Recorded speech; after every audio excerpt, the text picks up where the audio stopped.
Welcome to the CSR Journal. Today we have with us Mr. Roland Folger, MD and CEO for Mercedes-Benz India.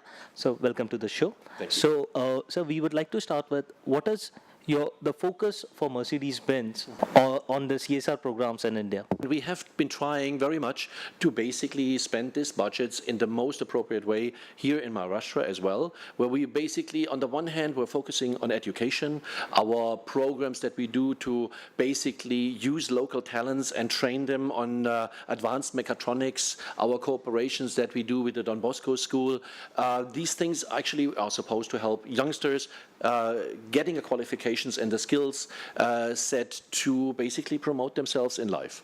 The next thing that we have been doing is a lot of local support, programs like where we have toilets for schools, programs where we, for instance, have where we are basically building water conservation centers to make sure that there's water supply to farmers and issues like this. But we are also looking into our future activities in a little bit of a different context, because we would like to do much more around sports. So what have been the major challenges that you have faced when you're focusing on your CSR initiatives? The major challenges really have been that we were spread out very thin over a significant amount of different activities. Some as small as basically providing toilets to schools. Some of them basically building water reservoirs for water conservation for local farmers. And all these things naturally by itself are one-time effects that do not always provide the level of longevity on the level of sustainability that we're aiming for now. So we have reviewed all of our activities as far as CSR activities and investments are concerned, and we will do that very differently. So you mentioned that it was there have been some small activities that you supported and you didn't find a long-term longevity to it. So how do you impact or assess your investments when it comes to CSR? Do you think a commitment for a longer term, which normally gives a result out in say 5-6 years, it is difficult for a company to assess the impact of their investment, or what are the challenges that you see for that? Well, you described it very well, actually. From my perspective, and I've been now for a year in India, I think you have the same challenges that you have all over the world. Sustainability is a major issue because it is so difficult to basically qualify the impact that you can generate.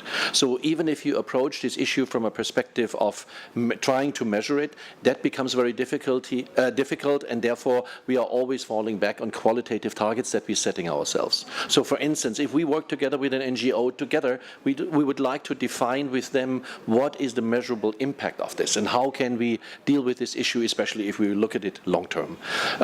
One of our aspects now in the meantime is to, besides doing things for the education and in the program as well, we are also looking now at sports. We have with Laureus a very good partner that we work with on a worldwide basis, and where we try to establish a relationship, a long-term relationship again, that we would like to make sure has an impact on the community. And I think with all activities that we have seen recently also on sports, whether that was the fallback of the Olympics and other issues, I believe India is at the moment realizing that with sports, as Nelson Mandela, one of the founding fathers of Laureus, has also said, that with sports you can really change the world. India is the only country where CSR has been mandated by the government. Other parts, and you have been associated with Mercedes globally. So what is your opinion about this mandate? Do you think it's a good move by the government, or how do you see it? Well, the question is always, as a corporation or as a company, you would like to do a lot of these things naturally out of your own volition and out of your own conviction. That's why also we have been doing and we have been supporting, for instance, Laureus across the globe, also without that CSR mandate, so to speak. But I think in India it helps because it gives the government something to plan with as well, and it basically focuses also the activities of Indian companies to do something for the general benefit. And I believe personally, from conviction and what I've seen in other companies where we have tried to do similar things, it really works. Automobile companies are always faced with the challenge of not being eco-friendly, and the current scenario of the government's focus on renewable energy and electric cars. Do you think there's a future for electric cars in Mercedes? There is not a future only. We have actually electric cars in our programs already now as we speak. The question is always twofold. On the one hand, exactly for sustainability reasons, you need to have a proper source for the electricity. Proper source, I mean that you're not just shifting your emissions from one place in the country to another. That means the source has to be clean, otherwise there is no real benefit. The secondary is also the infrastructure that is necessary to basically provide these cars with electric energy wherever they want to and wherever they need to. Meaning somebody in each and every country has to take responsibility for safeguarding the development of such an infrastructure. And this is what we're waiting for also to happen in India. And then I believe we can see a lot of differences and we see a lot of change. Could you tell us what is your CSR budget, and have you been able to spend the 2% or have you been able to exceed the 2%? We have been basically year by year using the 2%, and if it was necessary, we chipped in from our side as well, because we believe strongly it's a model that you need to do out of conviction. If you do it just because somebody else tells you to, then you will not reach the same results. And especially, I think that is important for the government to understand. There needs to be that conviction also amongst the companies that they have a higher task, basically, to provide services, to provide support also to the less fortunate in the country.